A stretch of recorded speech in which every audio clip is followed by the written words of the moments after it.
और मुझे याद है हमारी माताजी, इस बात को मैं अक्सर बोलता हूँ और मुझे बड़ा प्राउड फील होता है कि जब हम देहरादून सॉरी हल्द्वानी आए 2000 में, तो हम 2 गाय लेके आए। गाय इसलिए लेके आए कि जहाँ हम रहते थे उस समय हमारे मौसी लोगों का ही दम्मा डुंगा में एक 2 कमरों का मकान था, उसमें पलस्तर नहीं था। तो उसी में हम रहे, एक में गाय रही, आधे में किचन बना, दूसरे कमरे में हम रहते थे, छोटा सा कमरा था। तो वहाँ से शुरुआत की और माँ ने दूध बेचा, घास जंगल से लाना और हमें पढ़ाना।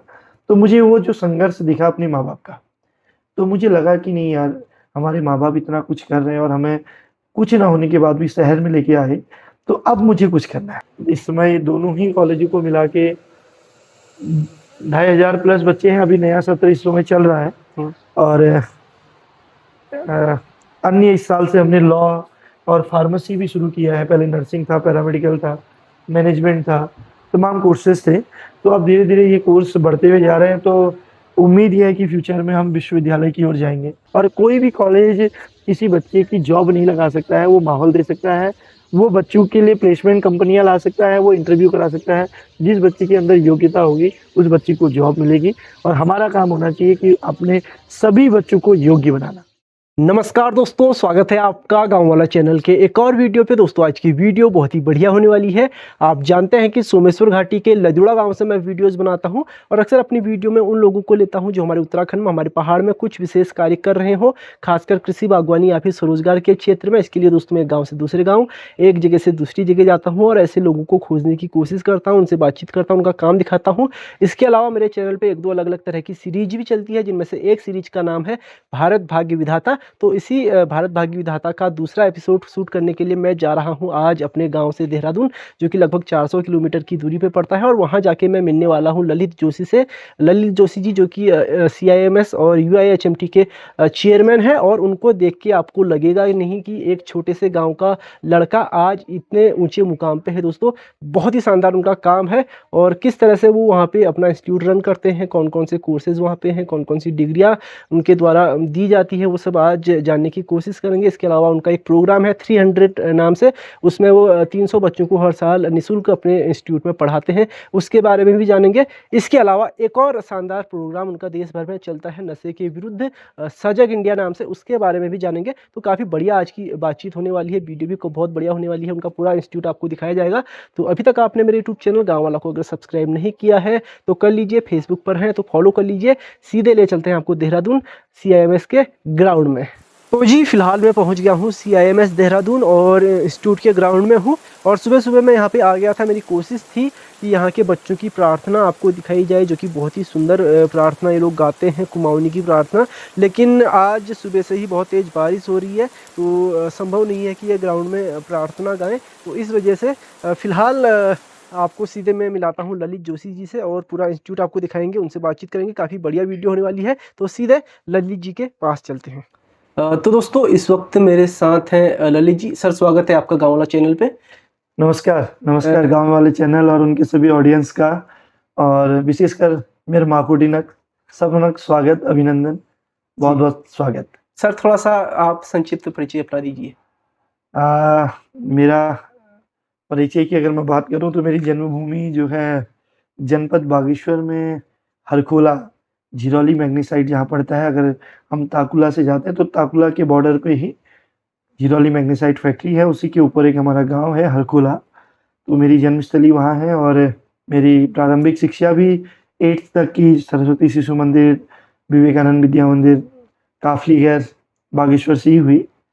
और वर्तमान में मैं इधर देहरादून में हमारा CIMS UIHMT group of college करके हमारे 2 संस्थान हैं, जहाँ पर नर्सिंग डिपार्टमेंट है, पैरामेडिकल डिपार्टमेंट है, लॉ डिपार्टमेंट है, फार्मेसी है, मैनेजमेंट है, कंप्यूटर साइंस है और होटल मैनेजमेंट, यानी कि 7-8 डिपार्टमेंट हैं, जिसमें लगभग 30 से अधिक कोर्स संचालित हैं और लगभग 3000 प्लस बच्चा यहाँ पर पढ़ रहा है। और जन्मस्थली से लेके कर्मस्थली आज पूरा देहरादून और पूरा प्रदेश है। लेकिन ये है कि जो हमारी जड़ें हैं, जो मेरा शुरू से एक लगाव रहा है, वो अपने गाँव के लिए रहा है, जहाँ पर हम लगातार जाते हैं। और मेरा जो अपना नैनीहाल है वो उसी सोमेश्वर घाटी में है, जहाँ से आज हमारे मेहमान यहाँ पर आए हैं। तो मैं आपका देहरादून में स्वागत करता हूँ। सोमेश्वर में सुबाकोट एक जगह पड़ती है, सोमेश्वर से पहले, रनमन के पार, वो मेरा नैनीहाल है और वहाँ से लेके यहाँ तक की जर्नी आप लोगों के साथ-साथ चल रही है। बिल्कुल। सर एक छोटे से गाँव से आप यहाँ देहरादून में हैं और इतना बड़ा इंस्टीट्यूट चला रहे हैं, तो कैसे ये सब पॉसिबल हुआ? क्योंकि हमारे लिए तो अभी सोचना भी संभव नहीं है कि कोई गाँव का लड़का आएगा, मतलब गाँव से पढ़ाई किया हुआ और यहाँ पे देहरादून में इतना बड़ा इंस्टीट्यूट चला रहा होगा।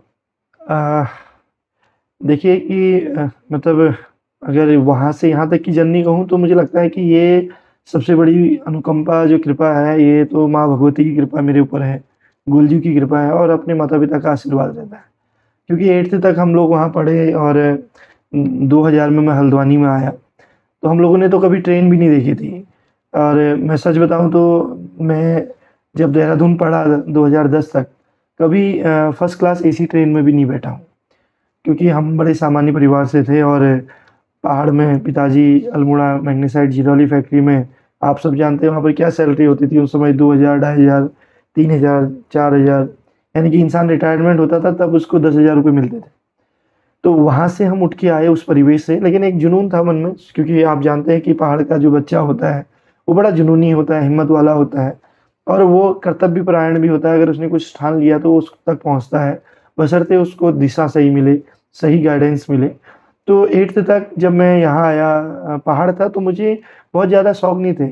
आपको पता होगा कि पहाड़ का बच्चा है तो फ़ौज में जाने का सोचता है या फिर वो होटल में जाता है।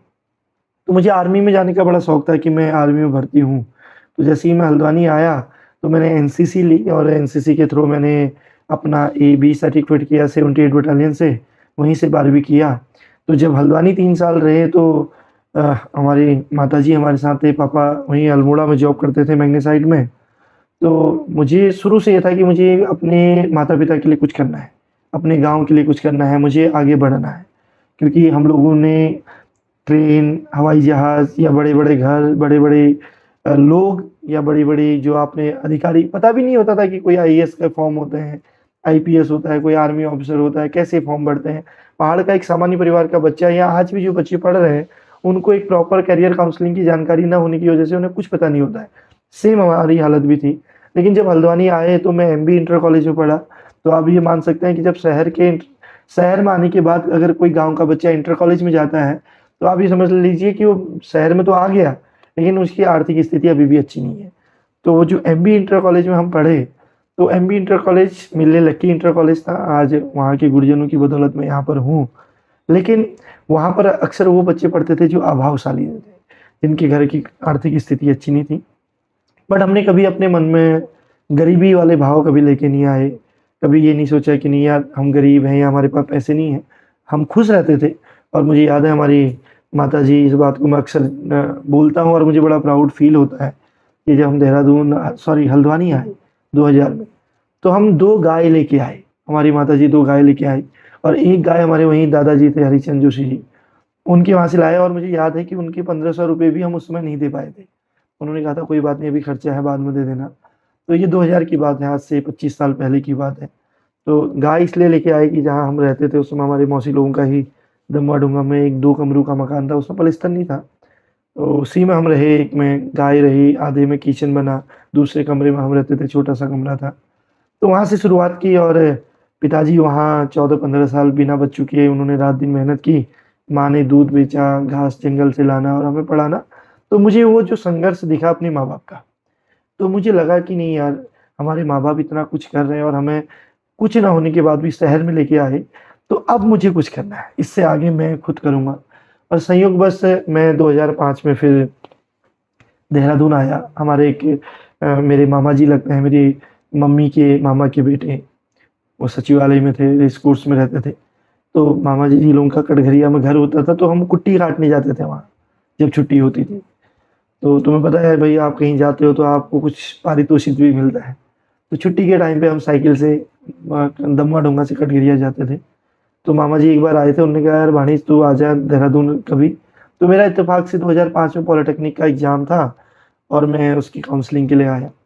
तो वहीं से टर्निंग पॉइंट हुआ और उन्होंने कहा कि नहीं तू यहाँ तैयारी कर, थोड़ा-सा मेरे बच्चों को भी गाइड करना, तुझे मैं यहाँ पर सपोर्ट करूँगा। तो मुझे लगा कि नहीं ये बेटर ऑप्शन है, मैं सिविल सर्विसेज़ की तैयारी समूह ग, ख की तैयारी करूँगा और वहीं से मैंने पॉलिटेक्निक बीटेक में जाने का मन त्याग कर सचिवालय और सरकारी जॉब की तैयारी शुरू करी। काफ़ी लंबा सफ़र है। तो फिलहाल ये बताइए कितने आपके यहाँ पे अभी छात्र हैं इंस्टीट्यूट में, और बात करते हुए हम बाहर भी चलेंगे। इस समय देहरादून हमारे इस संस्थान में लगभग 2500 से अधिक बच्चा इनरोल है अलग अलग कोर्सों में, और धीरे धीरे अब ये संख्या उस माँ भगवती की कृपा से लगातार बढ़ रही है। एंड इस समय दोनों ही कॉलेजों को मिला के 2500 प्लस बच्चे हैं। अभी नया सत्र इस समय चल रहा है, और अन्य इस साल से हमने लॉ और फार्मेसी भी शुरू किया है। पहले नर्सिंग था, पैरामेडिकल था, मैनेजमेंट था, तमाम कोर्सेज थे। तो अब धीरे धीरे ये कोर्स बढ़ते हुए जा रहे हैं। तो उम्मीद ये है कि फ्यूचर में हम विश्वविद्यालय की ओर जाएंगे। तो इस समय वर्तमान में ये सारे कोर्सेज यहाँ पर चल रहे हैं।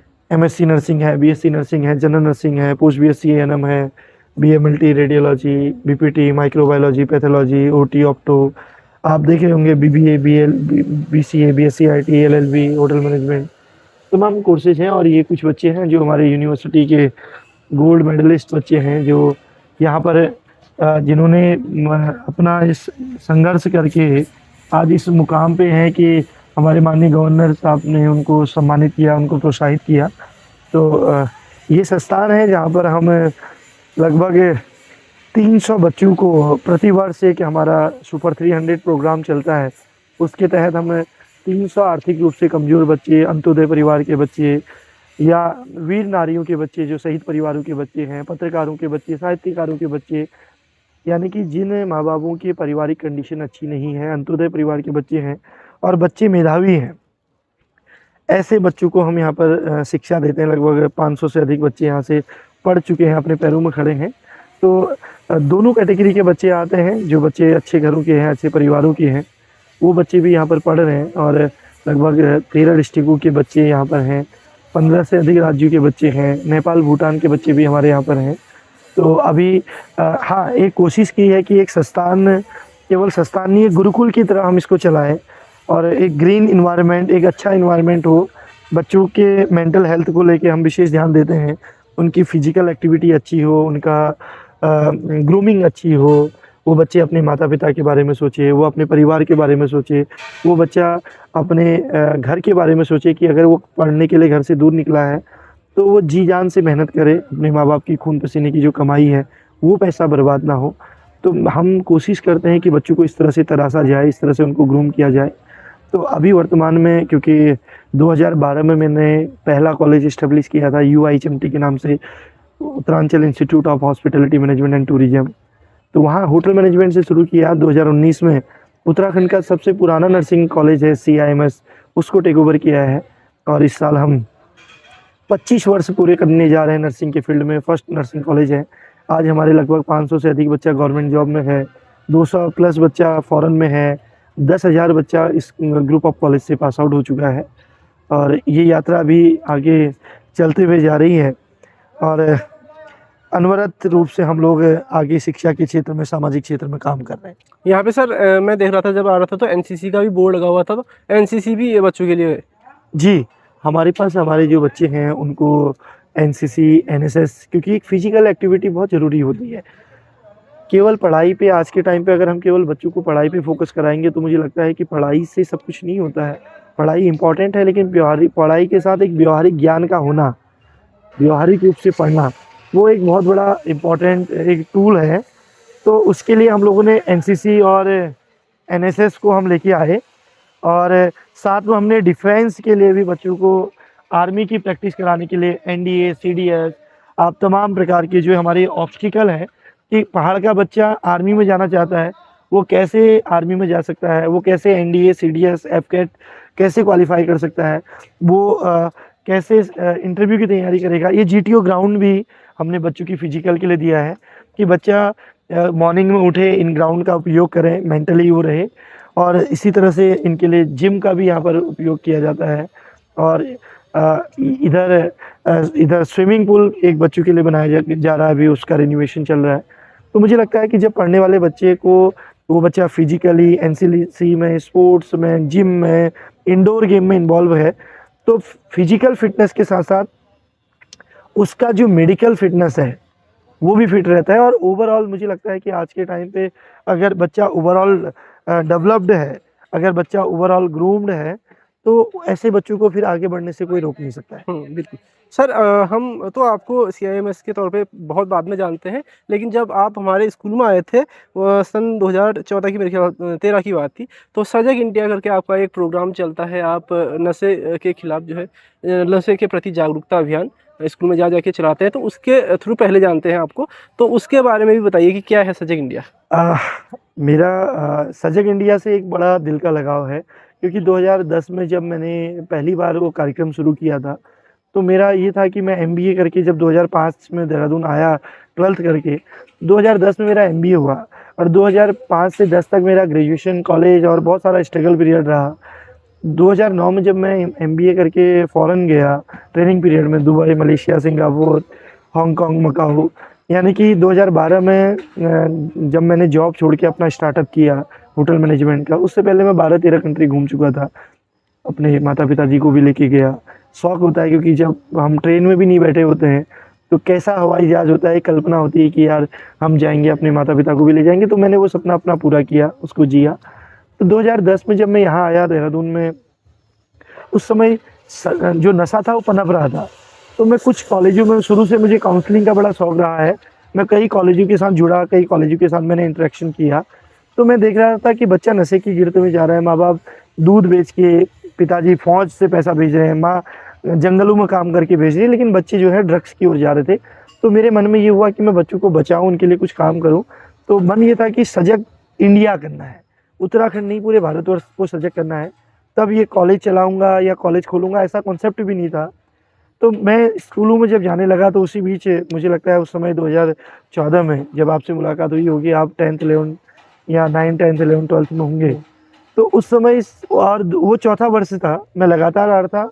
और लगभग आज मुझे बड़े मैं गर्व के साथ कह सकता हूँ कि उत्तराखंड में 8 लाख बच्चों के साथ मैंने 1 to 1 टॉक किया, स्कूल में टॉक किया, संवाद किया। और मैं वहाँ पर भी उन बच्चों को समझाता था कि आप ललित जोशी से भी बेहतर बन सकते हैं, आप मेरे से बेहतर बन सकते हैं। मैं आपको गाइड कर सकता हूँ कि आप कैसे आर्मी में जा सकते हैं, कैसे गवर्नमेंट की तैयारी कर सकते हैं, कैसे बाहर जा सकते हैं, कौन कौन सी चीज़ें हैं जो तुमको ध्यान रखना है, कैसे हम अपना मेडिकल फिट रखें, कैसे हम अपना एजुकेशन को अच्छा रखें। लेकिन उससे पहले हम अपना व्यवहार कैसे अच्छा बनाएं। लेकिन व्यवहार अच्छा बनाने के लिए हमारे अंदर हमारे संस्कार, हमारी दोस्ती, हमारा पारिवारिक माहौल और साथ साथ में हमारी खुद की पर्सनालिटी, उसका सकारात्मक होना बहुत ज़रूरी होता है। तो मुझे लगता था कि जो बच्चा नशा नहीं करता है, जो बच्चा व्यसन नहीं करेगा, वो बच्चा कहीं ना कहीं अपने जीवन में आगे बढ़ जाएगा। तो जब मैं पहाड़ में बच्चों से मिलता था, तो बच्चे मुझे कहते थे कि सर मैं नशा नहीं करता हूँ, मैं व्यसन नहीं करता हूँ, मुझे किसी अच्छी जगह नौकरी करनी है, लेकिन मेरी नौकरी नहीं लग रही। तो मैं जब फ़ॉरेन से आया तो मैंने देखा मेरा टाइप बहुत अच्छे होटलों में था। जब भी कहीं मैं रुकता था तो वहाँ अपने पहाड़ के लोग मिल जाते थे, उनसे नंबर लेता था। तो मुझे बाद में 1-2 बड़े ताज हयात ओबरॉय बड़े ग्रुपों में मैंने बात करी। मैंने कहा यार हमारे कुछ ऐसे बच्चे हैं जो 10th 12th पास है, लेकिन उनके पास डिग्रियाँ नहीं है, वो इस इंडस्ट्री में आना चाह रहे हैं, क्या उनका फ्यूचर सुरक्षित है। तो उन्होंने कहा देखिए अगर डिग्री डिप्लोमा नहीं भी है तो कम से कम 1 साल का सर्टिफिकेट कोर्स भी हो, 1 साल का डिप्लोमा भी हो और बेसिक एटीट्यूड उनका अच्छा हो, बेसिक जानकारियाँ उनको पता हो, क्या प्रोडक्शन होता है, सर्विस क्या होता है, हाउसकीपिंग क्या होता है, तो वो बच्चा आगे बढ़ सकता है। तो उस दिन से मुझे लगा कि नहीं, अब हमें काउंसलिंग के साथ साथ बच्चों को मोटिवेट करने के साथ साथ उनको एजुकेट भी करना है, और एजुकेट करने के साथ साथ उनको सेल्फ एम्प्लॉयमेंटेशन के लिए, जॉब के लिए भी तैयार करना है। तो ये कारोबार चलते गया। फिर कई बच्चे ऐसे थे जिनकी पारिवारिक स्थिति अच्छी नहीं थी, तो पहला बैच हमने 80 का 2012 में बनाया था, उसमें से 65 बच्चे आज फॉरेन में है। तो वो बच्चे उस समय 65-70 हज़ार रुपये टोटल उनकी फ़ीस थी, इंक्लूडिंग हॉस्टल। कई बच्चे ट्यूशन फीस नहीं दे पाते थे, कई के पास था नहीं, लेकिन जुनून था कि इन बच्चों को करना है। तो सजग इंडिया का कार्यक्रम लगातार पूरे उत्तराखंड के 95 ब्लॉकों में अभी तक हमने 1600 से अधिक स्कूलों में किया, जिसमें हम 7 लाख बच्चों से अधिक बच्चों से मिले। और सजग इंडिया 2018 में हमने 17 में एक यूट्यूब चैनल बनाया। कई लोग कहते थे आप स्कूल में क्या करते हैं, वो वीडियो डालिए। तो पहली वीडियो को 50 मिलियन लोगों ने देखा था। मुझे लगता है वो उत्तराखंड के इतिहास में भी कहीं ना कहीं इंगित होगा कि एज ए पब्लिक संवाद 50 मिलियन लोगों ने उस वीडियो को देखा, उसके बाद कई वीडियोस मिलियन में गई। फिर लॉकडाउन में क्योंकि मैंने ये कॉलेज टेक ओवर किया था, मेरा पूरा फोकस इधर लग गया और 2 साल सजग इंडिया जो है डिसकंटिन्यू रहा, क्योंकि सारा फोकस यहाँ पे काम में था। तो फिर कुछ रीच कम हुई, लेकिन फिर से आज उसमें 2.5 लाख के करीब परिवार लोग जुड़े हैं और पूरे देश भर के 60 मिलियन प्लस लोग सजग इंडिया के कार्यक्रमों को देख रहे हैं। सजग इंडिया एक मेरे मन की एक पीड़ा थी, एक उम्मीद भी थी, एक आशा भी थी कि मुझे अपने उत्तराखंड और पहाड़ के बच्चों को मोटिवेट करना है। और यहाँ तक मैं पहुँचा हूँ और एक मध्यम परिवार का बच्चा जिसके पास कुछ नहीं हो, वो यहाँ आज 300 लोगों को रोज़गार दे रहा है, 3000 के करीब बच्चों को पढ़ा रहा है और एक पूरे उत्तराखंड के लिए कुछ काम करने का मन में है। तो मुझे लगता था कि मैं अपने से बेहतर अपने उत्तराखंड के बच्चों को बना सकता हूँ और अगर मैं उनको मोटिवेट कर सकूँ, मैं उनको गाइड कर सकूँ, तो ये मेरा सौभाग्य होगा। तो इस तरह से ये जर्नी चलती रही और अपने जीवन में क्योंकि स्ट्रगल का हमारा दौर था, मैं आज भी मुझे वो दिन याद है 2002 हाई स्कूल के पेपर के बाद जब मुझे साइकिल ख़रीदनी थी, मेरे दोस्तों के पास साइकिल थी, तो वो साइकिल ख़रीदने के लिए तो उस समय 5-6 हज़ार घर वालों के पास नहीं थे। तो मैं गर्मियों की छुट्टियों में टनकपुर गया था, माँ पूर्णागिरी का एक मंदिर है टनकपुर में, तो मैंने वहाँ पर अपने चाचा जी लोगों के वहाँ रहा और 5 दिन एक दुकान में काम करके 250 रुपये कमाए और उस 250 रुपये से खुद परमल दाना चन्नी अगरबत्ती लेके अपना स्टार्टअप किया और लगभग 18,000 मैंने एक महीने में प्रसाद बेच के कमाए और पहली साइकिल उस माँ पूर्णागिरी के मंदिर से मैंने कमाई। तो वो मेरे लिए जीवन में सबसे बड़ी सेल्फ इम्प्लीमेंटेशन का सबसे बड़ा एग्जाम्पल था कि मैं वहाँ तक पहुँचा और मैंने अपने बलबूते वो साइकिल ख़रीदना और कुछ पैसे माँ जी को देना, परिवार को देना, उधर से नेपाल बॉर्डर था, वहाँ से कुछ सनील के चादर जूते अपने ले लाना और 10,000 माता जी को देना और एक साड़ी लेके आया था अपनी कमाई का।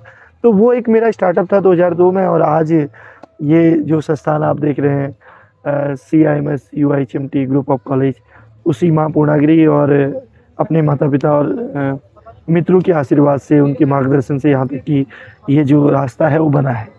तो कहाँ देखते हैं आप CIMS को 5 सालों में? मैं अभी तो मेरा ये मकसद है कि मैं आने वाले समय में आज 300 बच्चों को पढ़ा रहा हूँ। मैं चाहता हूँ कि CIMS में 3000 तो गरीब बच्चा पढ़े, तो 3000 गरीब बच्चा पढ़े तो इसका मतलब मैं चाहता हूँ कि कम से कम 15 से 20,000 बच्चा एक विश्वविद्यालय के रूप में आज से 5 साल के बाद CIMS जो आज संस्थान है, ये एक विश्वविद्यालय के रूप में पूरे देश, दुनिया और उत्तराखंड के नौनिहालों को एक उच्च शिक्षा, चिकित्सा शिक्षा, व्यावसायिक शिक्षा, एक संस्कारिक शिक्षा दे, जहाँ पर बच्चा केवल पढ़ने के लिए ना आए, इंसान बनने के लिए आए, उसके अंदर एक सपना हो, जुनून हो, उसकी जो एनर्जी हो ये पॉजिटिव एटीट्यूड के साथ बढ़े और सबसे पहले वो अपने माता पिता के बारे में सोचे। मुझे लगता है कि जो बच्चा अगर अपने माता पिता के बारे में सोचने लग जाए, जो बच्चा अपने परिवार के बारे में सोचने लग जाए, जिस बच्चे को ये थोड़ा सा पता हो कि मेरे माता पिता कितना कष्ट करके मुझे पालते हैं, तो उस बच्चे को फिर कोई बिगाड़ नहीं सकता है। और हम जिस समय जो काम कर रहे हैं उसको ईमानदारी से करें, मुझे लगता है वही राष्ट्र के निर्माण में सबसे बड़ी भूमिका होगी, वही राष्ट्र के निर्माण में सबसे बड़ा योगदान होगा। तो आज से 5 साल बाद अगर ये विश्वविद्यालय 5 साल के अंतर्गत बनता है तो मैं चाहूँगा कि यहाँ पर आज हम 300 बच्चों को पढ़ा रहे हैं, तब 3000 बच्चे पढ़े और मेरा मन तो ये भी है कि आने वाले समय में एक वृद्धाश्रम और एक अनाथालय, हालांकि मैं चाहता हूँ कि ऐसी नौबत ना आए कि बच्चों को वृद्धाश्रम में जाना पड़े, माता पिता बूढ़े बुजुर्गों को वृद्धाश्रम में जाना पड़े, बच्चों को अनाथालय में जाना पड़े। एक ऐसे बच्चे हों, ऐसा परिवार हो जो अपने माता पिता को संयुक्त रूप से रखते हों, संयुक्त परिवार में रहते हों, अगर कोई कमज़ोर है तो उसका हाथ उठा के उसको आगे बढ़ाने की भाव रखते हों। ऐसे बच्चे जिनके माता पिता किसी दुर्घटना में खो गए, डेथ हो गई, कैजुअल्टी में हो गई, किसी आपदा में जिन बच्चों ने अपने माता पिता को खो दिया हो, ऐसे बच्चों के लिए मैं चाहता हूँ कि एक मैं यहाँ पर रेजिडेंशियल स्कूल कॉलेज के रूप में भी डेवलप करूँ, ताकि जिनका कोई नहीं है, जिनके माता पिता नहीं है, जिनका अपना नहीं है, हमको आज ईश्वर ने माँ बाप दिए हैं, परिवार दिया है, सब कुछ दिया है, हाथ पैर दिए हैं, तो मैं तो ऊपर वाले का शुक्रगुजार हूँ कि आपने हमें सब कुछ दिया है उस माँ की कृपा से। तो आने वाले समय में, क्योंकि जीवन तो बड़ा छोटा सा है और इस जीवन में कोई अजर अमर तो रहा नहीं, जो आया वो गया है। आज कोई चेयरमैन हो या चांसलर, वो एक दिन यहाँ से कपड़े छोड़ के भी जाता है, केवल यादें रह जाती है। तो मैं चाहता हूँ कि जब तक ताकत है, जब तक उम्मीदें हैं, जब तक ज़िंदगी है, कुछ ऐसा करके जाओ कि आने वाले समय में लोग तुम्हें याद करें। कम से कम कुछ बच्चों का भला ज़रूर हो सके। तो सर यहाँ पे पढ़ाई के अलावा पीजी वगैरह की भी व्यवस्था है? क्या-क्या सुविधाएँ बच्चों को मिलती है? बिल्कुल, इस समय हम लोगों ने अभी आप अगर सामने देखेंगे, एक 90 कमरों का हॉस्टल हमारा बना है। यहाँ पे 90 रूम का 270 बच्चे इसमें अकोमोडेट हो सकते हैं और ये एकेडमी का भी एक नया फ्लोर अभी हमारा बना है 8 मंजिल का और यहाँ पर ये एकेडमिक होता है और यहीं पर रेजिडेंशियल है और ये 2 ब्लॉक बॉयज़ हॉस्टल है। लगभग 500 बच्चों का रेजिडेंशियल हमारे पास है, जहाँ पर बच्चे medical, paramedical, nursing, defence, management इन पढ़ाइयों को कर रहे हैं। साथ में वो बच्चे अपनी तैयारी भी कर रहे हैं, गवर्नमेंट जॉब की भी तैयारी कर रहे हैं। हम ये चाहते हैं कि पढ़ते-पढ़ते अगर कोई बच्चा आर्मी में निकल जाए, डिफेंस में निकल जाए या किसी अच्छे गवर्नमेंट जॉब में निकल जाए, तो ये हमारे लिए बड़े सौभाग्य की बात होगी। तो जो बच्चे पहाड़ से भी आते हैं या उत्तराखंड के बाहर से भी आते हैं, तो उन बच्चों को कई माँ-बाप चाहते हैं कि बच्चा उनकी प्राइमेसिस में रहे, देख-रेख में रहे, तो एक ग्रीन एनवायरनमेंट देने की कोशिश की है। ऐसा कैंपस देने की कोशिश की है जहाँ पेड़-पौधे हो, फूल हो, जहाँ पर हरियाली हो, जहाँ पर ग्रीनरी हो, जहाँ पर फिजिकल एक्टिविटी बच्चों को करने के लिए हो, जहाँ पर जिम की सुविधा हो, जहाँ पर मोटिवेशन मिले और जहाँ पर पर्यावरण हो।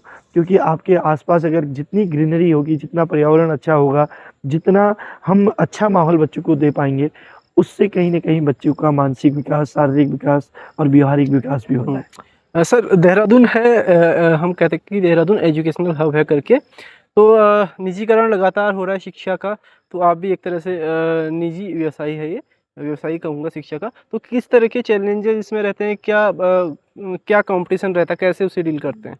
बिल्कुल, देखिए आज के टाइम पे हर माँ-बाप चाहते हैं कि उनका बच्चा एक अच्छे संस्थान में पढ़े। इसमें कोई दो राय नहीं है कि जो सरकारी हमारे विद्यालय हैं, महाविद्यालय हैं, वहाँ पर भी सरकार अगर पिछले 20 सालों में बात करें तो बहुत एडवांस लेवल में कॉलेज, स्कूल खुल चुके हैं।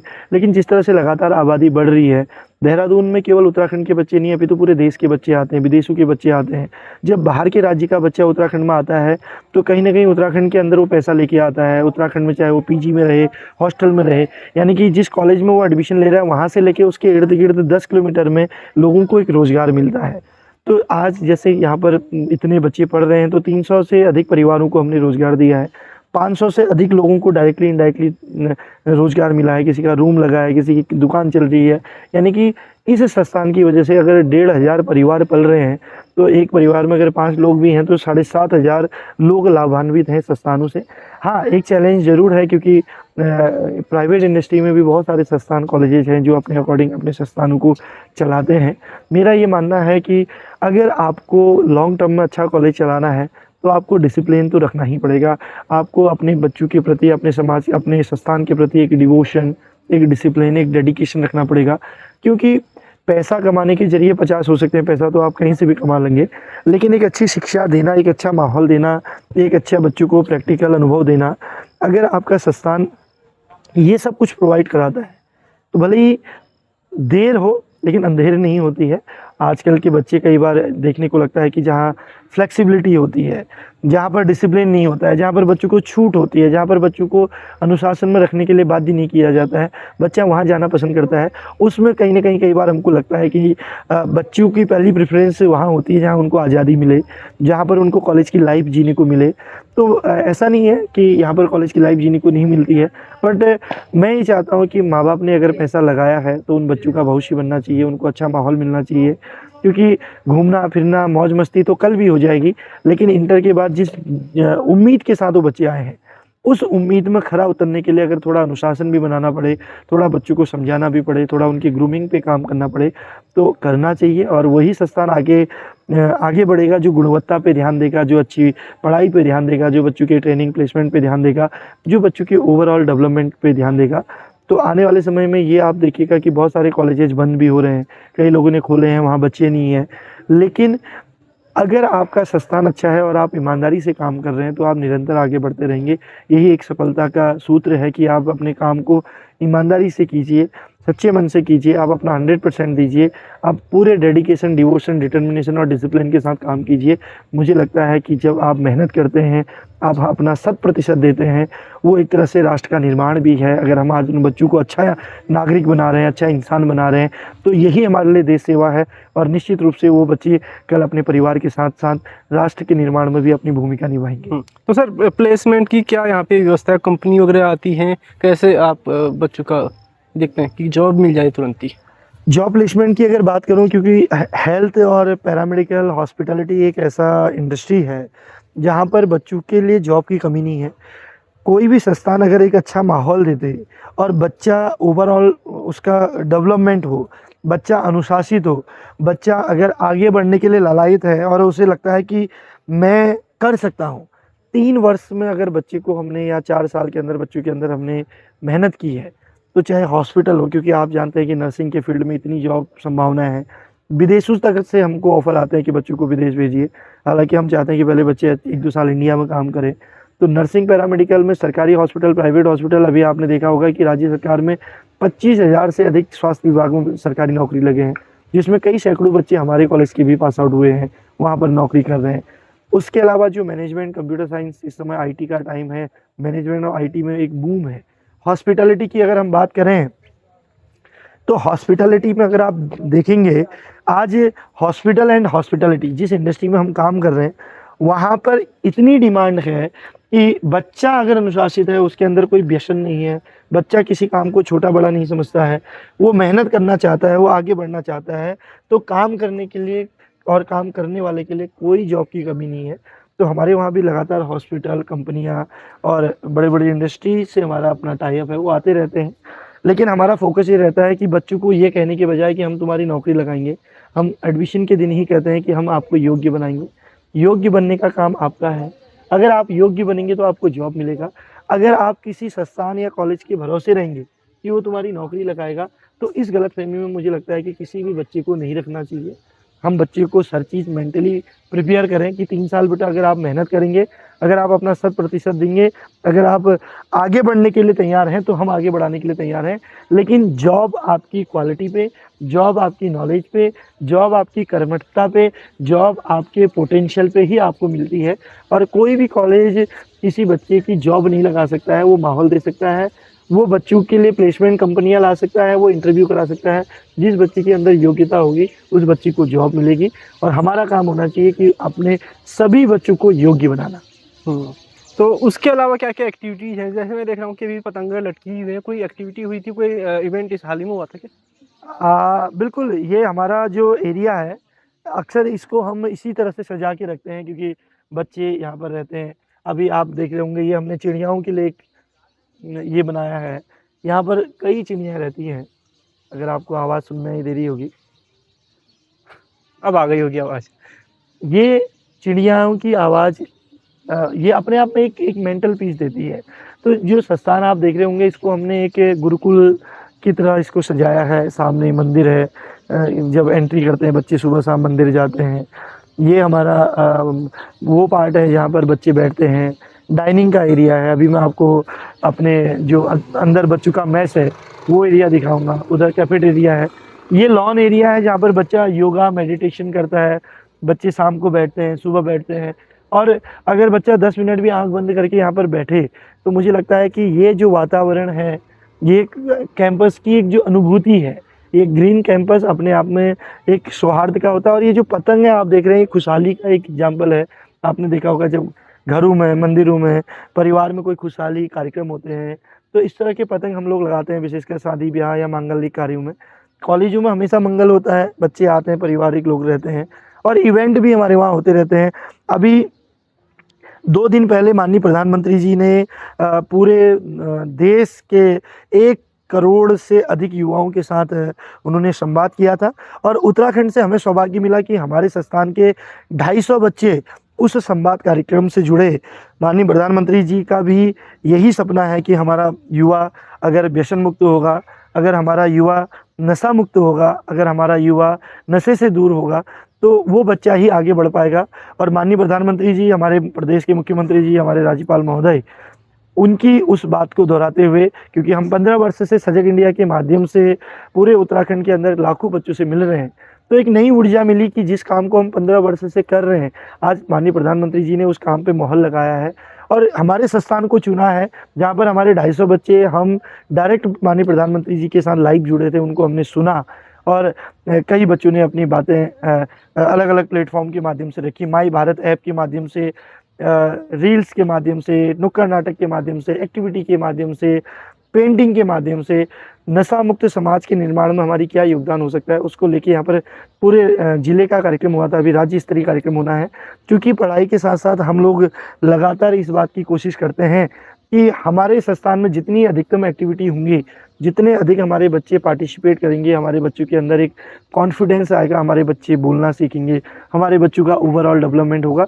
और यही एक नींव रहती है कि कहीं ना कहीं हमारे पहाड़ का बच्चा, हमारे उत्तराखंड का बच्चा, हमारे देश का बच्चा कल अपने परिवार के साथ साथ इस समाज को भी एक नई दिशा दे सके। बिल्कुल, बहुत बहुत धन्यवाद सर बातचीत के लिए। मैं चाहूँगा जाते जाते आप सजग इंडिया के जो आपको सेल्फी बना रखा है, सेल्फी पॉइंट है, क्या बोलते हैं इसको? जी जी, ये सेल्फी पॉइंट है। ये हमारे कॉलेज में जितने भी बच्चे आते हैं तो हम इसको सेल्फी पॉइंट के रूप में say no to drugs, yes to fitness, नशे को ना, जिंदगी को हाँ, ये एक हमारा एक बहुत बड़ा कार्यक्रम चलता है। तो ये जो भी बच्चे यहाँ पर आते हैं, इस पे फ़ोटो खिंचाते हैं, उनको लगता है कि यस हमारा संस्थान है और हम जीवन में कुछ करें ना करें, एक अच्छा इंसान बने। अच्छा इंसान हम तब बन पाएंगे जब हम व्यसन से, नशे से अपने आप को दूर रखेंगे, हम स्पोर्ट्स में आगे बढ़ेंगे, हम कल्चर में आगे बढ़ेंगे, हम साहित्य के क्षेत्र में बढ़ेंगे, हम लीगल क्षेत्र में बढ़ेंगे, लेकिन हम अपने शरीर को, अपने देश को, अपने परिवार को बचाने के लिए नशे को ना, जिंदगी को हाँ बोलेंगे। इसी स्लोगन के साथ हमने ये शुरुआत किया था, say no to drugs, yes to fitness. धन्यवाद बातचीत के लिए।